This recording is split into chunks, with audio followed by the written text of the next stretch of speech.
Assalamualaikum warahmatullahi wabarakatuh. Bismillahirrahmanirrahim. Alhamdulillahi rabbil alamin. Wassalatu wassalamu ala ashrafil anbiya'i wal mursalin Nabiyyina Muhammadin wa ala alihi wa sahbihi ajma'in. Rabbi shrah li sadri wa yassir li amri wahlul 'uqdatan min lisani yafqahu qawli, amma ba'du. Puji dan syukur bagi Allah Subhanahu wa taala, selawat serta salam atas Nabi junjungan kita Nabi Muhammad sallallahu alaihi wasallam, juga atas ahli keluarga baginda, para sahabatnya dan para pengikutnya sehinggalah ke hari kiamat. Alhamdulillah. Tuan-tuan muslimin dan muslimat yang dirahmati Allah Subhanahu wa taala sekalian, alhamdulillah pada waktu ini kita kembali bertemu dalam siri bacaan kita terhadap kitab Talbis Iblis. Talbis Iblis yang dikarang oleh Ibnul Jauzi, membicarakan tentang tipu daya iblis. Dan kita hari ini kelas kita secara rasminya dari kelas di Menara Telekom. Menara Telekom itulah Bakit Helwa, Tafaqquh Fiddin, dan bersamanya kita turut siaran langsung dari beberapa page, termasuk dari Pro Media Tajdid, page Ustaz Ahmad Hashimi dan juga Lensa Kuliah. Alhamdulillah, kita syukur pada Allah Subhanahu wa taala di atas kesempatan yang Allah Ta'ala kurniakan kepada kita untuk kita menyambung bacaan terhadap kitab yang sangat istimewa ini. Baik, hari ini kita akan baca dari muka surat ke-69 dari cetakan yang ke-6 ataupun muka surat yang ke-68 dari bab tipu daya iblis terhadap atau dalam perkara akidah. Dalam perkara akidah. Dalam cetakan yang sebelumnya atau yang saya baca sebelumnya, muka surat 79, makna kita ada gap lebih kurang dalam 10 muka surat, okay? 10 muka surat. Jadi insyaAllah saya akan cuba dapatkan cetakan yang ke-6 untuk kita scan kitab tu sampai habis. Walaupun saya dah scan beberapa muka surat daripada cetakan pertama, tapi untuk page Menara Telekom ini, untuk grup di Menara Telekom, kita guna cetakan yang ke-6 untuk sama-sama kita boleh ikuti mengikut muka suratnya. Walaupun dari sudut bahasanya sama, saya dah bandingkan agak sama, cuma bezanya kita agak keliru dari soal muka suratnya. Tak apalah, insya-Allah. Baik, tanpa melengahkan masa lagi tuan-tuan muslimin dan muslimat, kita teruskan bacaan kita terhadap bab ataupun fasal Talbis Iblis terhadap Mujassimah. Apa maksud golongan Mujassimah? Golongan Mujassimah ni ialah golongan yang menjisimkan Allah Subhanahu wa taala dan menyatakan Allah ni menyerupai makhluk. Ada sejumlah orang yang hanya melihat sesuatu yang lahir, lantas membawanya sesuai tuntutan indra. Maksudnya, dia baca sesuatu secara zahir dan dia faham mengikut kefahaman dia ataupun mengikut panca indera dia.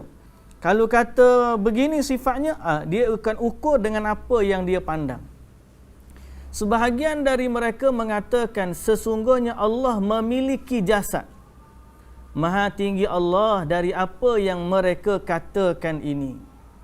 Itulah ajaran Hisham bin Al-Hakam, Ali bin Mansur, Muhammad bin Al-Khalil dan Yunus bin Abdul Rahman. Tetapi kemudian mereka berselisih pendapat. Sebahagian dari mereka ada yang mengatakan Allah berjasad seperti jasad yang lain.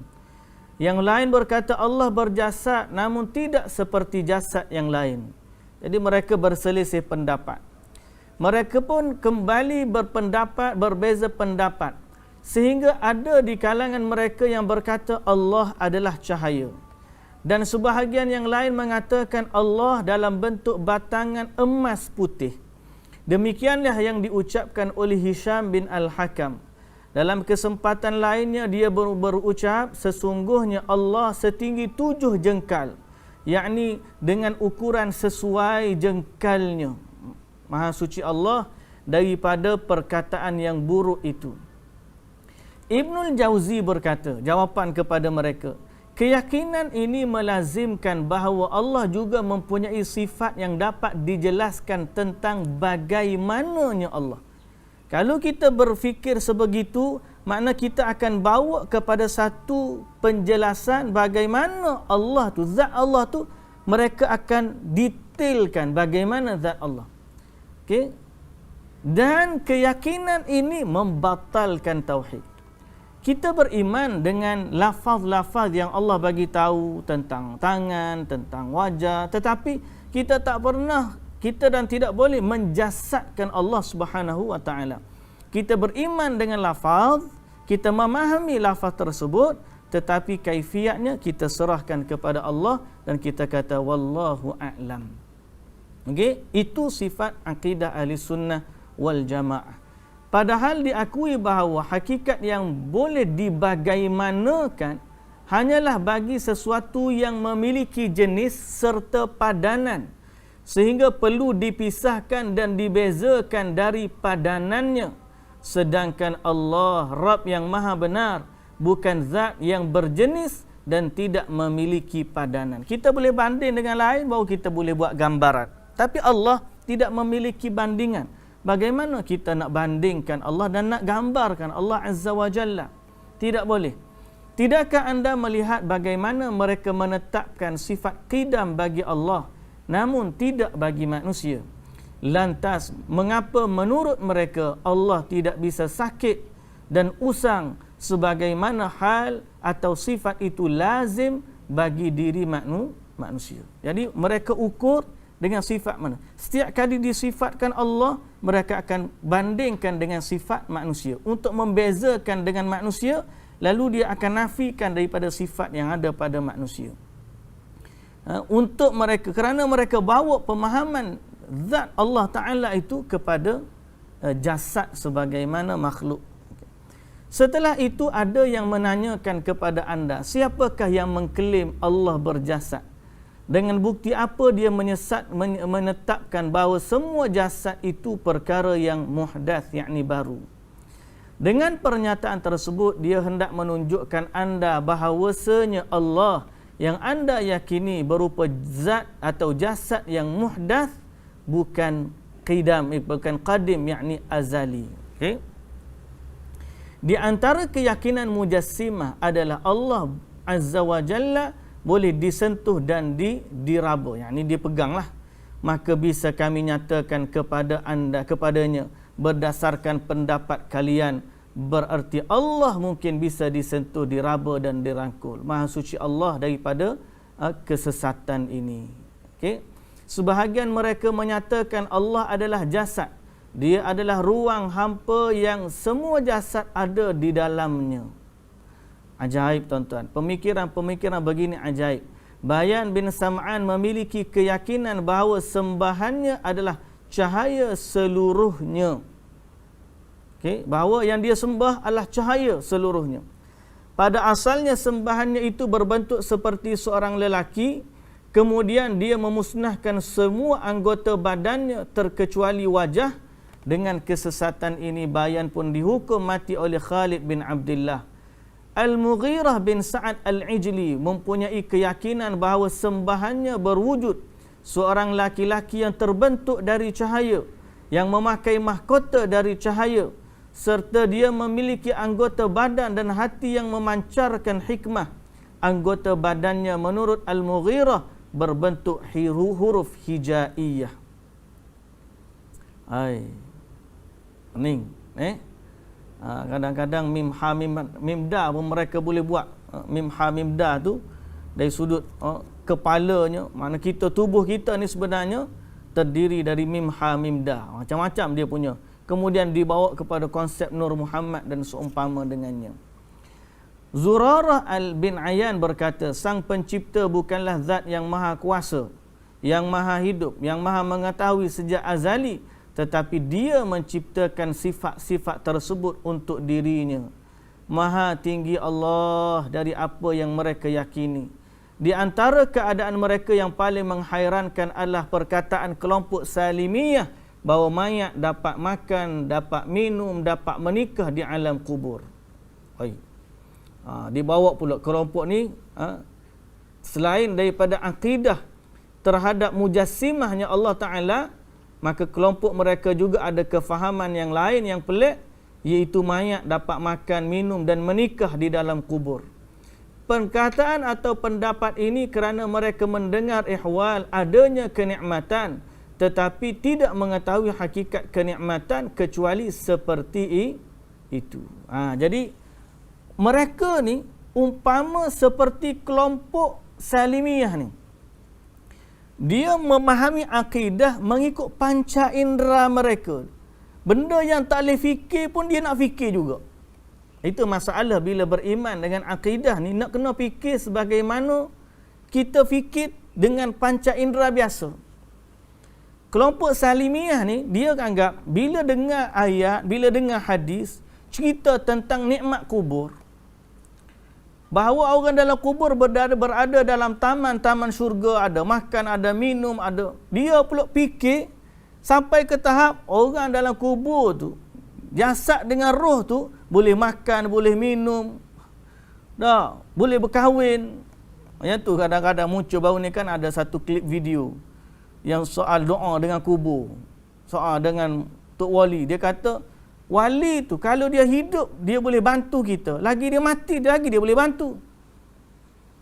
Pasal apa? Pasal kalau hidup kena makan, kena minum, kena buat kerja. Bila mati tak ada belaka dah, tak kena makan, tak kena minum. Jadi dia boleh tolong orang minta dengan dia ni, lagi banyak masa lapang dia. Orang macam ni tuan-tuan, dia bawa pemikiran ilmu alam ghaib dibanding dengan panca indera. Masalah kita tak boleh nak buat macam tu. Kita beriman mereka berada dalam nikmat syurga. Macam mana? Wallahu alam. Kita beriman sekadar tu sudah cukup lah. Tak adalah kata gali-gali kubur tengok dia duduk makan, duduk minum. Tak, jasad dia kita tengok macam biasa je. Kalau kita gali mungkin jumpa tulang dah. Tapi iman kita, mereka yang bersoleh berada dalam taman-taman syurga. Macam mana kenikmatan tu? Wallahu ta'ala a'lam. Ni tak mereka gambarkan duduk dalam kubur tu, jasadnya begini, makannya begini, tidurnya begini, boleh kahwin lagi.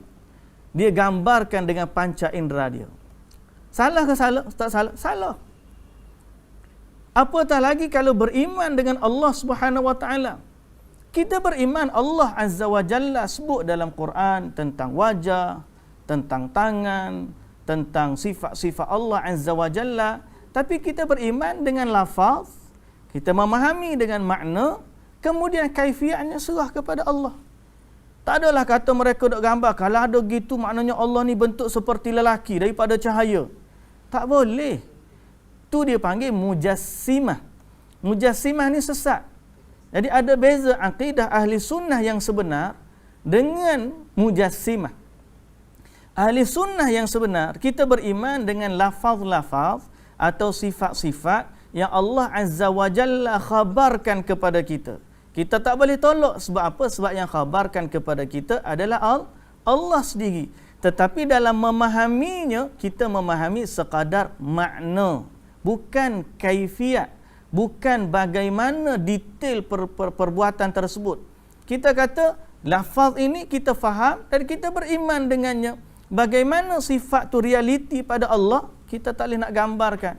Jangan pula ada orang kata Allah ni, bila kata ada sifat bagi Allah, dia gambarkan Allah ni seperti orang lelaki, dibuat daripada cahaya. Yang tu tak boleh. Itu bukan ahli sunnah. Itu malah ahli bid'ah yang menggambarkan Allah sedemikian. Okey? Jadi kita ni bila beriman dengan lafaz-lafaz berkaitan dengan sifat Allah, kita kena kembali kepada kefahaman salafus salih. Tapi iblis ni kadang-kadang dia tipu. Dia datang gambaran dalam kepala, ginilah dia. Sehingga ada orang bila dalam mujassimah ni, pertama dia kekalkan bayangan tu dalam kepala dia. Lalu jadilah dia mujassimah. Yang kedua, dia faham macam tu, lalu dia takut menyamakan Allah dan makhluk, kemudian dia nafi tu sifat tersebut. Ada Allah ni memiliki pendengaran, tapi dia tak mendengar lah, takut mendengar sama makhluk pula. Jadi dia gambarkan dulu, kemudian dia nafi sebab dia takut Allah ni sama dengan makhluk. Yang ni jadilah Jahmiyah. Menafikan sifat Allah secara terus. Apa yang Allah kata, dia nafikan. Kita ahli sunnah wal jamaah mengikut fahaman salafus salih tidak begitu. Apa yang Allah kata tentang dirinya, kita beriman dengannya. Memahami lafaznya, cuma yang kita tak tahu adalah kaifiyatnya. Isu kaifiyat ni kita serah kepada Allah. Okay? Jadi sama dengan isu orang mati dalam kubur. Orang mati dalam kubur, kita tahu dia berada dalam nikmat syurga kalau dia orang baik. Kalau dia orang jahat, dia berada dalam jurang neraka. Macam mana dia diazab di dalamnya? Wallahu ta'ala a'lam. Itu termasuk alam barzakh yang kita tak tahu sifat dia macam mana. Okey? Kita tahu yang diazab adalah ruh dia. Kemudian jasad dia merasakan kesakitan. Tetapi bila kita buka dalam kubur, kita tak nampak. So kita kata urusan itu selebihnya adalah urusan Allah Subhanahu wa ta'ala. Boleh faham? Jadi jangan jadi mujassimah dan jangan jadi Jahmiyah. Ada orang takut. Orang yang menolak sifat Allah ni kadang-kadang bila dia tolak tu adalah sebab dia lalu satu proses, nama dia mujassimah. Bila kita kata Allah Azza wa Jalla ni, Allah sebut Allah ada tangan. Oh, dia kata tak boleh kata gitu. Jadi ada dua orang. Pertama, Allah ada tangan, dia gambarkan Allah ni macam makhluk. Salah. Yang kedua, bila dia kata Allah gambar, dia gambar Allah macam makhluk, lalu dia nafikan sifat tu bagi Allah. Jadi tak boleh kata Allah ada tangan, nanti Allah jadi macam makhluk. Yang tu membatalkan pula sifat bagi Allah. Bukan ahli sunnah. Ahli sunnah macam ni. Bila kata Allah Azza wa Jalla ada tangan, kita faham perkataan tangan. Cuma pada Allah, kaifiatnya kita tak tahu bagaimana. Itu adalah urusan Allah Subhanahu wa ta'ala. Lalu kita beriman, laisa kamitslihi syai'un wa huwas samiul basir. Okey.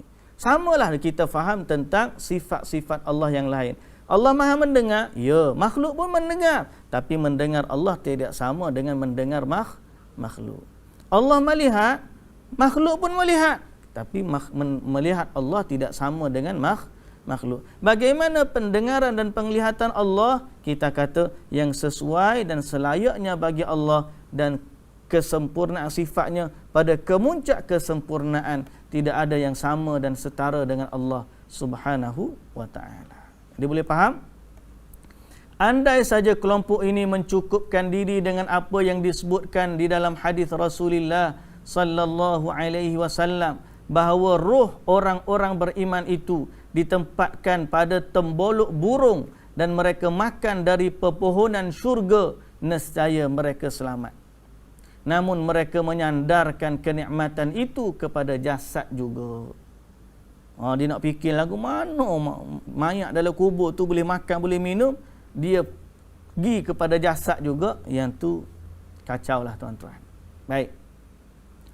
Ibnu Aqil mengatakan ajaran ini mempunyai penyakit yang ia merupai keyakinan jahiliyah serta apa yang mereka utarakan mengenai bangkai dan mayat.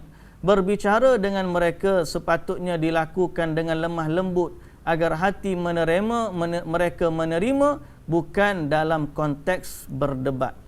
Ni kata Ibnul Jauzi. Kadang-kadang nak bahas dengan dia orang ni jangan debat. Debat lagi lagi dia pertahankannya. Bicaralah mereka dengan lemah lembut. Pasalnya dia kata, tindakan konfrontasi ini justru akan menjadikan mereka bertambah rusak atau tersesat.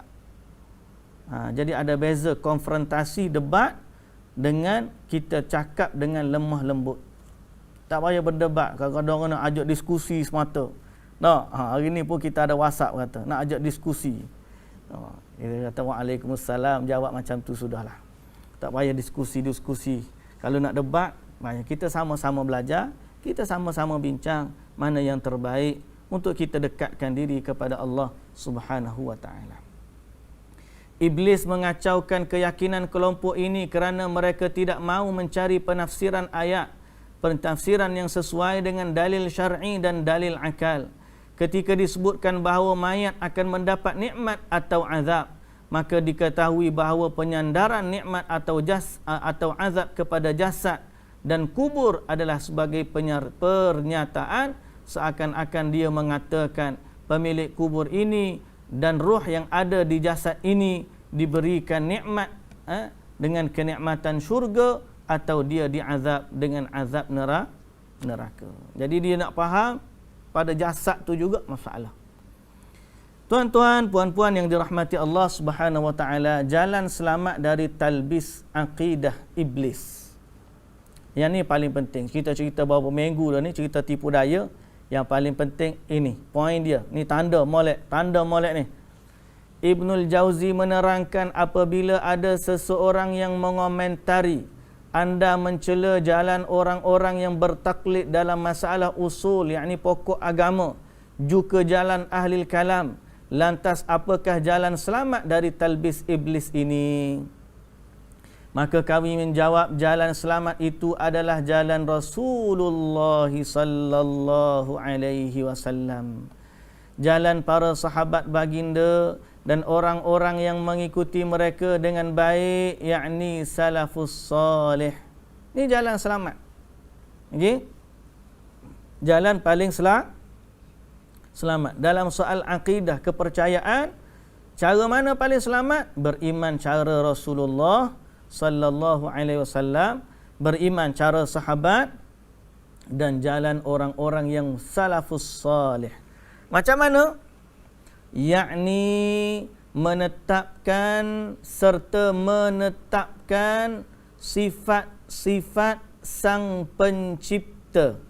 Menetapkan sifat bagi Allah sesuai dengan apa yang disebutkan dalam Al-Quran dan hadis, tanpa mentafsirkan atau juga tanpa mencari-cari sesuatu yang ada di luar kemampuan manusia untuk diketahui. Mana di luar batas akal kita, kita jangan campur. Kita setakat mana kita boleh faham, setakat tu sudah. Jangan terjun ke dalam benda yang kita tak boleh nak fikir. Nanti susah. Okay? Jadi kita beriman sekadar tahap kita mampu beriman. Selebihnya itu urusan Allah. Nabi pun tak ajar kita nak korek-korek macam tu. Ilmu kalam ni, ilmu falsafah ni kadang-kadang dia ajar kita untuk cari hakikat benda tu sampai ke dalam yang mana menyesatkan lebih daripada memberi kefahaman. Yang tu masalah. Okey.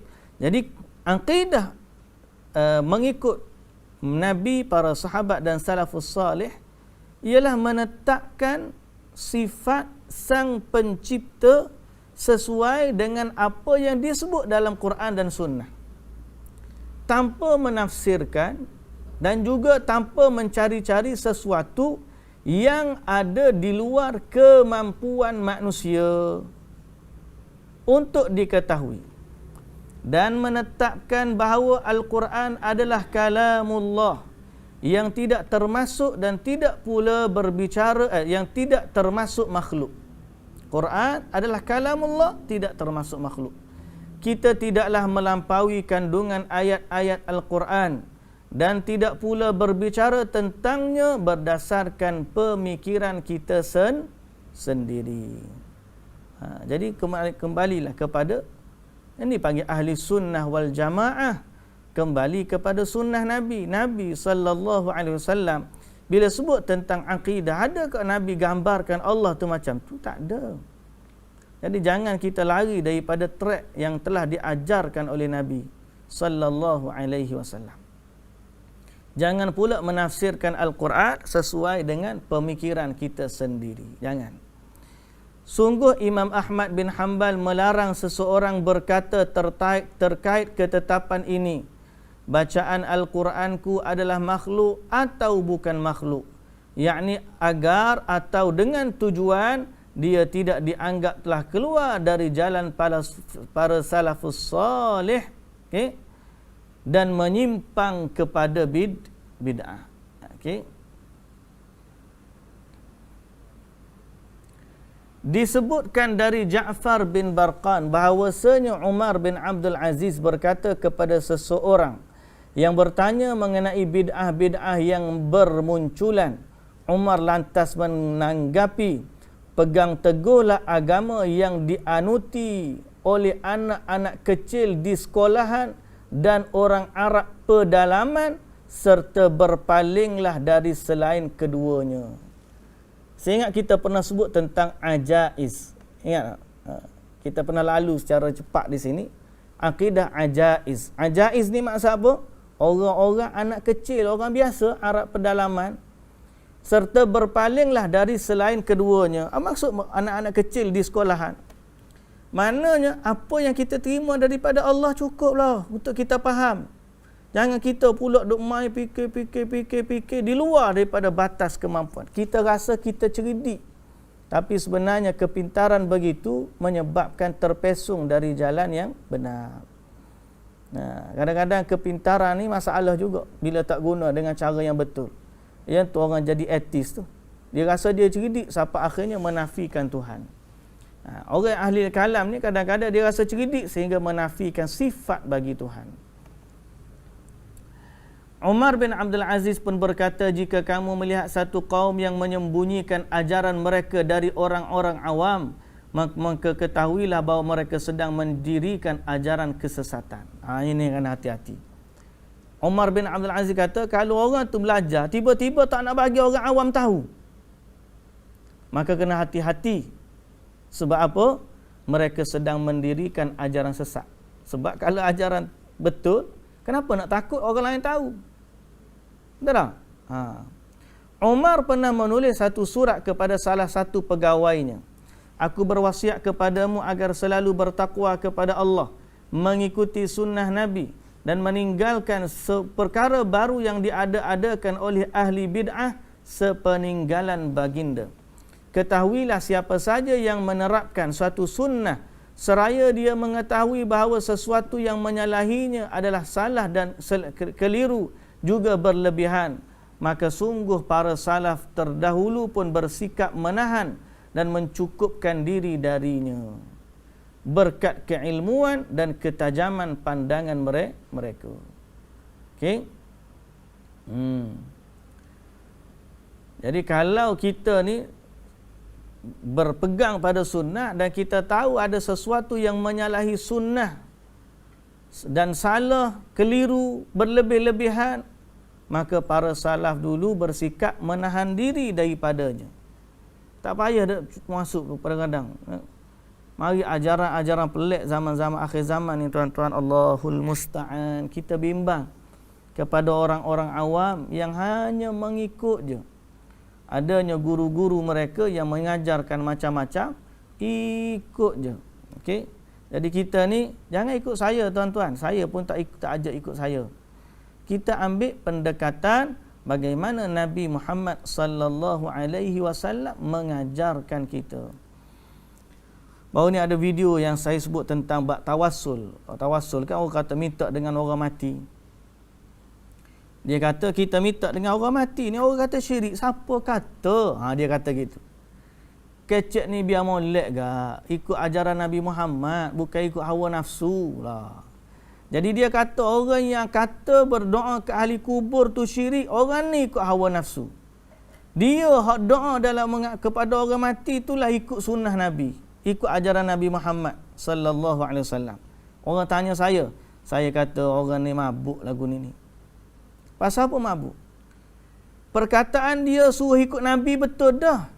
Tapi bila dia buat sesuatu, dia kata dia ikut Nabi sedang tak ada dalil. Orang lain lawan dia, bawa dalil, dia kata tak ikut Nabi. Ataupun orang kita tanya dia, bila masa Nabi sallallahu alaihi wasallam doa ni bertawassul dengan orang mati. Cuba bagi tunjuk contoh Nabi Muhammad sallallahu alaihi wasallam ni bertawassul dengan orang yang sudah mati. Nabi pergi doa di kubur para syuhada. Betul? Tapi Nabi tak pernah minta pun kepada Allah dengan berkat para syuhada tunaikanlah hajatku. Tak ada. Nabi pergi doa tu ziarah lah. Nabi doa Assalamualaikum ya ahlul qubur. Bagi salam. Kemudian Nabi minta keampunan untuk mereka. Itu sebagaimana sunnahnya. Baik.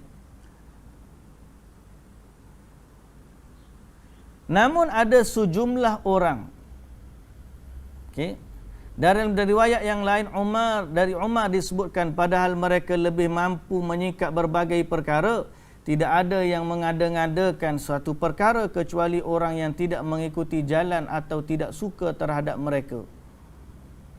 Tidak ada yang mengada-ngadakan perkara baru kecuali orang yang tidak mengikuti jalan atau tidak suka terhadap mereka. Maksud apa tu? Tak faham? Payah tak faham, tak tengok buku. Maknanya apa? Orang yang buat benda baru ni sebab dia tak suka ikut orang lama. Kena? Padahal mereka lebih mampu menyingkap berbagai perkara. Salafus soleh ni kalau kira lagi mampu daripada kita. Tuan-tuan ingat kita ni paling hebat. Oh dia kata kita ni kena buat macam ni. Sahabat-sahabat dulu lagi rajin daripada kita buat ibadat.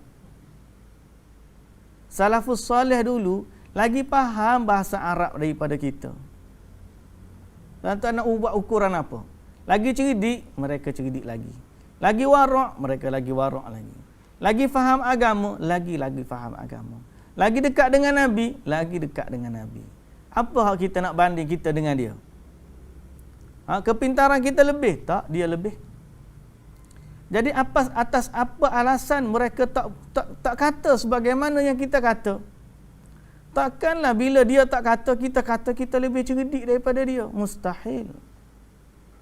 Jadi dalam riwayat yang lain dari Umar disebutkan padahal mereka lebih mampu menyingkap berbagai perkara, yakni para salafus salih.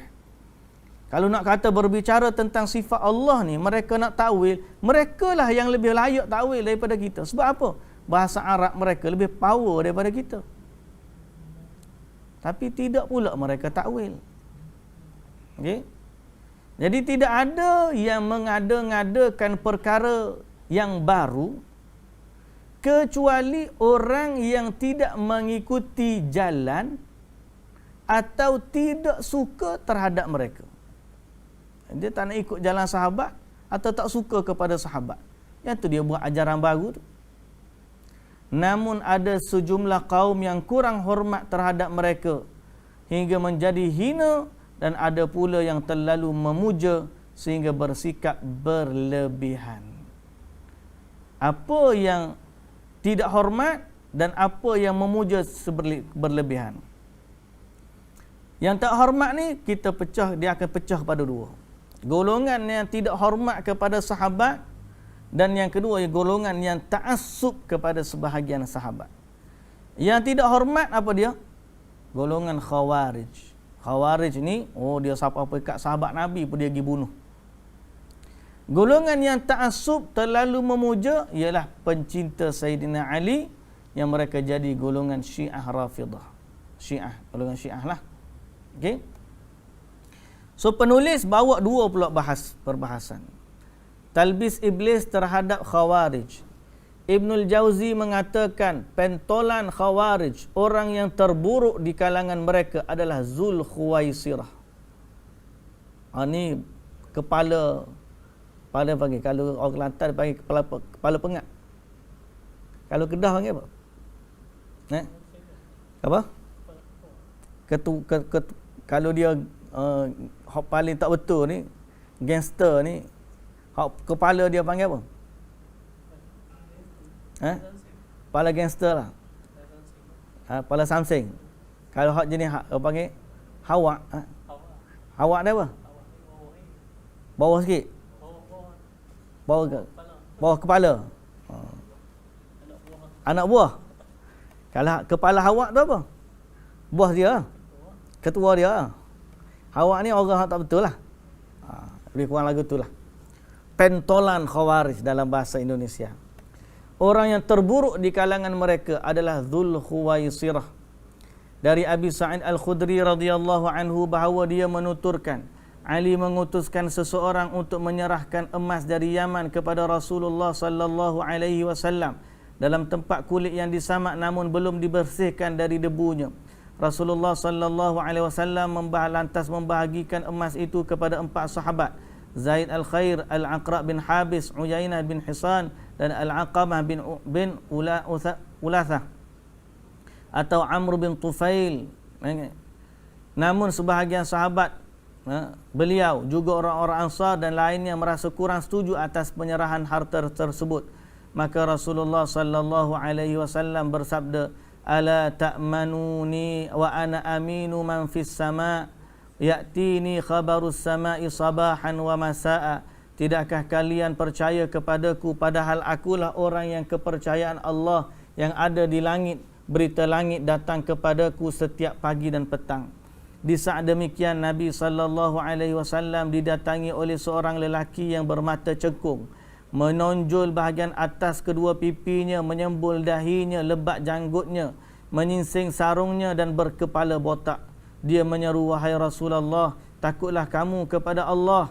Lalu baginda mengangkat kepalanya ke arah orang itu seraya berkata, "Celakalah kamu, bukankah orang yang paling berhak untuk takut kepada Allah adalah aku?" Tidak lama berselang, lelaki itu pun beranjak menjauh. Spontan Khalid berkata, "Ya Rasulullah, bolehkah aku memenggal leher orang itu?" Baginda lalu menjawab, "Tidak, barangkali dia masih mengerjakan salat." Khalid mengatakan, "Sungguh banyak orang yang salat namun mengucapkan apa yang tidak ada di dalam hatinya." Baginda sallallahu alaihi wasallam menjawab, "Tidaklah aku diperintahkan untuk mengoyak hati manusia atau membelah perut mereka." Yakni Nabi kata hak dalam hati bukan urusan Nabi. Okay? Kemudian Nabi sallallahu alaihi wasallam memandang lelaki itu sambil berkata saat dia berpaling dari mereka, Nabi kata, "Innahu sayakhruju min dhi'i hadza qaumun yaqra'una al-Qur'an la yujawizu hanajirahum yamruquna minad din kama yamruqus sahmu minar ramiyah." Sesungguhnya akan muncul dari keturunan orang ini satu kaum yang membaca Al-Quran namun tidak melewati kerongkongan mereka. Mereka terpesong dari agama seperti terlepasnya anak panah yang menembus buruannya. Okey. Kama yamruqus sahmu minar ramiyah ni seperti tergelincirnya, terpesongnya anak panah dari busurnya. Itu lebih tepat, dari busurnya. Ramiyah tu busur. Jadi dia terpesong daripada agama. Nabi kata inilah dia golongan Khawarij.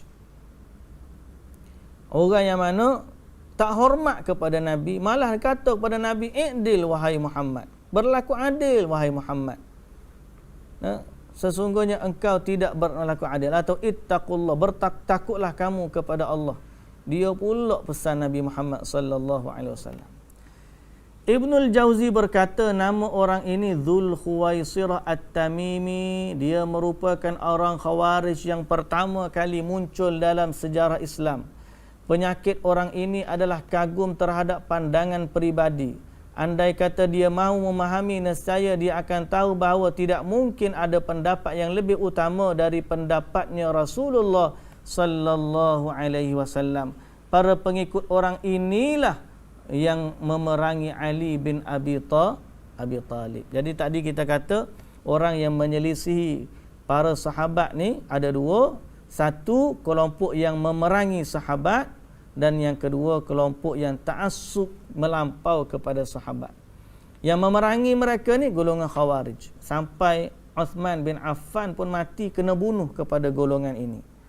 Okey, Ali bin Abi Talib pula pengikut-pengikut dia ada yang ta'assub sampai peringkat melampaui batas. Padahal wujud lagi ahlu sunnah pada masa tu. Mereka ni taat setia kepada Ali radhiyallahu anhu, tapi tidaklah sampai memuja Ali lebih daripada sepatutnya. Kaum Khawarij ini mempunyai kisah yang panjang dan ajaran yang amat menghairankan. Aku rasa tidak perlu membahasnya secara luas kerana tujuan buku ini adalah membahas tipu daya dan talbis iblis terhadap orang-orang yang pandir itu, orang bodoh itu, yang menjalani peperangan dan yakin bahawa Ali bin Abi Talib sudah melakukan kekeliruan. Demikian pula kaum Muhajirin dan kaum Ansar di pihak Ali. Jadi dia kata dia betul, Ali tak betul. Sahabat Nabi golongan Ansar dan Muhajirin yang bersama dengan Ali pun tak betul, dia lagi betul. Ni fitnah Khawarij. Dia rasa dia lebih betul daripada sahabat. Jangan rasa gitu, bahaya tuan-tuan. Soal akidah ni jangan kita rasa kita lebih betul. Sahabat dulu tak buat gitu sebab kita, sahabat dia tak tahu. Kita lebih tahu. Jangan kata gitu. Kalau kita rasa kita lebih tahu daripada para sahabat, itu musibah lah tuan-tuan. Musibah besar kalau kita kata kita tahu lebih daripada sahabat. Ini pemikiran Khawarij. Okey? Pemikiran Khawarij. Seolah-olah sahabat tak tahu, kita tahu. Seolah-olah Nabi pun tak tahu, dia lebih adil daripada Nabi. Jangan. Okey? Jadi golongan Khawarij ni ciri dia begitu. Sebab tu kita ahli sunnah wal jamaah ni kadang-kadang mereka digelar Khawarij. Ada juga orang yang tak faham, dia gelar kita ataupun ahli sunnah ni Khawarij. Sebab apa? Ahli sunnah ni dia rasa dia betul. Dia rasa dia yang betul, orang lain salah. Jadi ini pemikiran Khawarij. Macam mana tuan-tuan nak beza Payah kan? Sebab ciri Khawarij, dia rasa dia betul, orang lain salah. Tiba-tiba dia mari kata ahli sunnah. Ahli sunnah memang gitu sifat dia, pokok dia. Betul, orang lain salah belaka. Betul tak? Jadi akhirnya pakat kata orang lain salah juga, dia pula betul. Tuan-tuan, isu dia ialah betul ke salah kita kembali kepada Quran dan sunnah. Kalau kita tak ada dalil, tiba-tiba kita kata kita yang betul, masalah. Tapi kalau kita memiliki dalil, kita berpegang teguh dengan dalil tersebut dan kita kata yang betul adalah mereka yang mengikut dalil, yang tu tak apa. Soalnya sekarang ni mereka ni mengatakan sahabat pun tak betul. Dalil kok mana lagu tu? Ni pemikiran yang bahaya. Ahli sunnah ni dia rasa tunduk kepada dalil dan juga ada rasa hormat kepada golongan salafus salih. Golongan salafus salih. Okey. Adapun Khawarij ada. Okey. Mereka yakin Ali sudah keliru. Ali keliru. Demikian kaum Muhajirin, kaum Ansar di pihak Ali keliru belaka. Jadi dia betul. Namun mereka lah yang ada di atas kebenaran. Tak cukup dengan tu. Menurut mereka darah anak-anak halal. Mudah dia kata. Anak-anak halal. Sedang buah jika belum dibayar, hukum dia haram. Buah ni kalau tak bayar, haram makan. Padahal dia buah je. Ni kamu ni, darah umat Islam, mudah-mudah kata halal. Ni sikap melampau yang ada pada Khawarij. Mereka letih beribadah dan tidur malam. Hebat. Tak tidur malam, ibadat kuat. Namun di siang harinya mereka menghunus senjata terhadap kaum muslimin. Aku tidak heran dengan sikap mereka yang merasa puas dengan ilmu dan akidah tadi. Lantas mereka memandang diri sendiri lebih faham dari Ali bin Abi Talib. Tak pelik, pasal apa? Sebab Dzul Khuwaisirah, nenek moyang mereka, juga pernah memprotes Rasulullah sallallahu alaihi wasallam dengan menyerukan, berlaku adillah kerana kini engkau tidak berbuat adil. Padahal iblis sendiri tidak mengetahui cara menjatuhkan martabat orang mulia sebagaimana yang dilakukan oleh Dzul Khuwaisirah. maka kita berlindung kepada Allah dari kehinaan. Okey, dari kehinaan. Jadi kena hati-hatilah tuan-tuan, puan-puan yang dirahmati Allah Subhanahu wa taala. Kadang-kadang sekarang ni dia guna sentimen. Sentimen apa? Sentimen saya cinta Rasul. Bila kita tegur mereka melampau dalam beragama, dia kata kita tak sayang kepada Rasul sallallahu alaihi wasallam. Padahal kerana sayang Rasul lah kita buat macam ni. Seperti contoh ada kisah yang pameran artifak Rasul yang tidak benar. Bila kita komplain, dia kata kita tak sayang kepada Nabi sallallahu alaihi wasallam. Justru kita sayang kepada Nabi lah kita komplain. Kerana mustahil seorang sayang kepada Nabi sanggup untuk menipu ke atas nama Nabi. Tapi lah ni dia marah, ni puak-puak khawarij ni. Oh, dia bagi khawarij terus. Golongan yang tak sayang kepada Nabi. Dahsyat tuan-tuan. Mudah-mudah je dia bagi. Padahal kita kata buah tu nak jadi halal, Allah payah nak kena bayar. Sebelum bayar dia haram. Dia ni tak ada apa-apa. Nyawa umat Islam ni kejap-kejap halal. Ini golongan khawarij. Jangan terfitnah. Walau apa pun nama mereka, kena hati-hati. Jangan sampai kita menghalalkan darah saudara seagama tanpa dalil yang urusan itu kembali kepada para umara, para pemimpin. Dari Abu Sa'id radhiyallahu anhu dia menceritakan, aku mendengar Rasulullah sallallahu alaihi wasallam.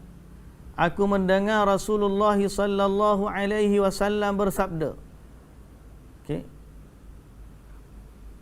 Yakhruju qaumun fikum tahqiruna salatakum ma'a salatihim wa siyamakum ma'a siyamihim wa a'malakum ma'a a'malihim. Yaqra'una al-Qur'an la yujawizu hanajirahum yamruquna minad din muruqas sahmi minar ramiyah. Akan keluar satu kaum di tengah-tengah kalian yang memandang remeh salat kalian apabila dibandingkan salat mereka. Kamu tengok salat kamu ni remeh banding salat mereka. Hebat mereka salat.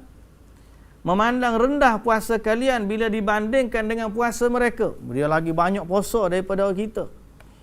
Dan memandang remeh amal perbuatan kalian jika dibandingkan amal mereka. Hebat dia amal. Mereka baca Quran tetapi tidak melampaui kerongkongan mereka. Baca Quran sekat di mulut je. Mereka terlepas dari agama seperti terlepasnya anak panah daripada busurnya. Dinukilkan oleh Al-Bukhari dan Muslim dalam Sahihain.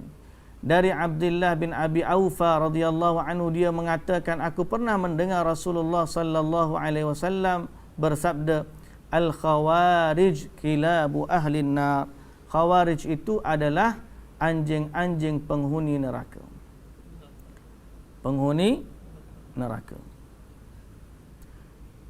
Keyakinan Khawarij. Ibnul Jauzi rahimahullah berkata di antara keyakinan Khawarij ialah bahawa kepimpinan tidak boleh dipegang kecuali oleh orang yang berilmu dan zuhud.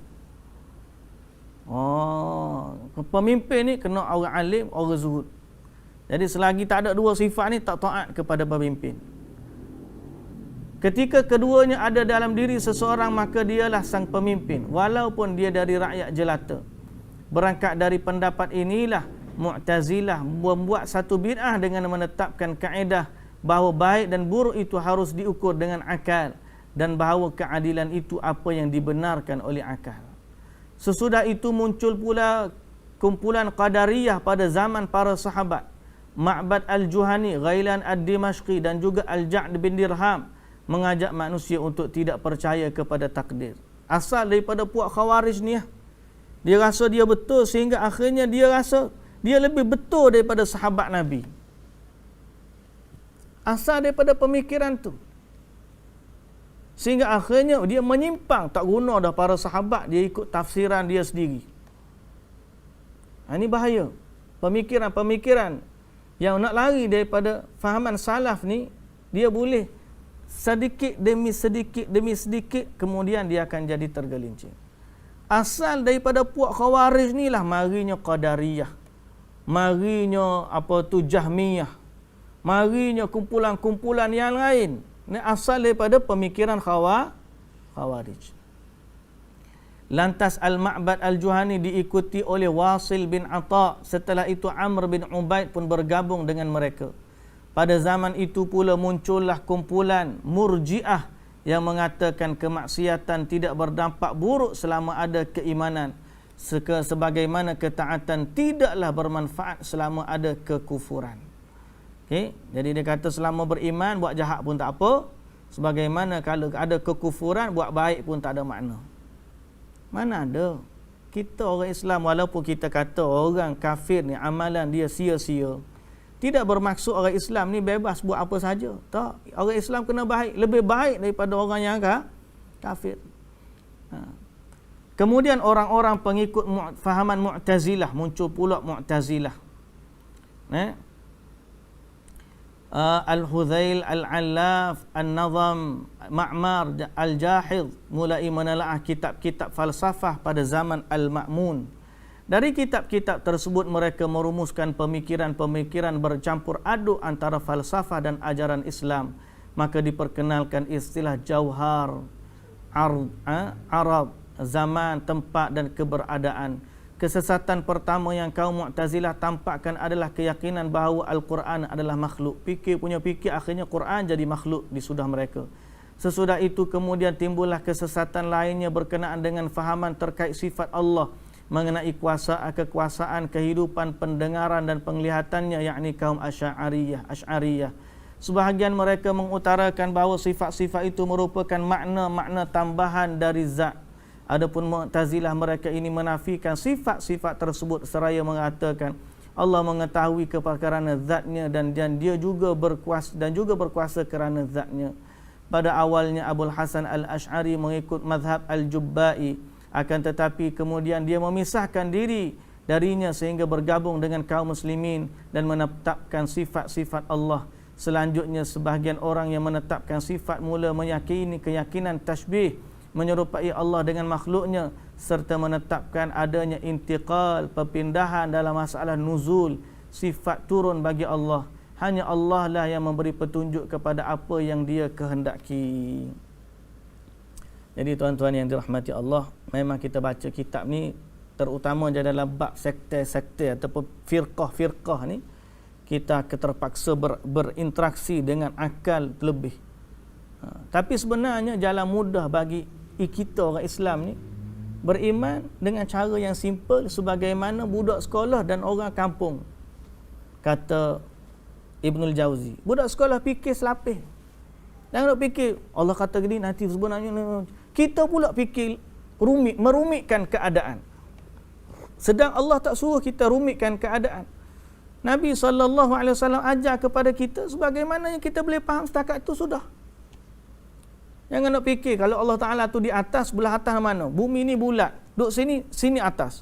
Kalau sini, kiri atas. Kalau di sini, kanan atas. Orang ni kata, bawah pun atas. Duduk tunjuk arah. Pening. Cukup kita berkata, Allah Subhanahu Wa Ta'ala, Allah Maha Suci dan Maha Tinggi Allah dari segala sesuatu. Cukup. Dan begitulah sifat ahli sunnah wal jamaah dalam beraqidah. Golongan Khawarij, macam-macam pemikiran dia. Baik tuan-tuan yang dirahmati Allah, mari pula satu kumpulan ta'assub lek kepada sahabat, iaitulah kumpulan Syiah Rafidah. Ta'assub kepada Ali akhirnya menyimpang juga dalam soal akidah. Iblis tipu pula dalam masalah akidah. Tapi yang ni insya-Allah kita sambung nanti. Baik, tuan-tuan puan-puan yang dirahmati Allah, kita berhenti muka surat 75. Tanda kita berhenti muka surat 75 agar kita terulang baliklah. Okey, talbis iblis terhadap kaum Rafidah. Rafidah ni siapa? Syiah lah sekarang ni.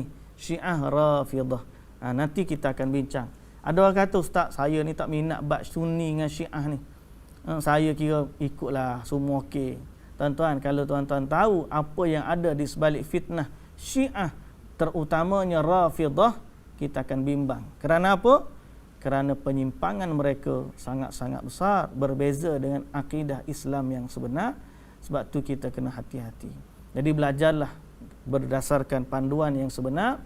Mudah-mudahan Allah memimpin kita. Ada masa kita akan bincangkan masalah ini pada pertemuan kita yang akan datang.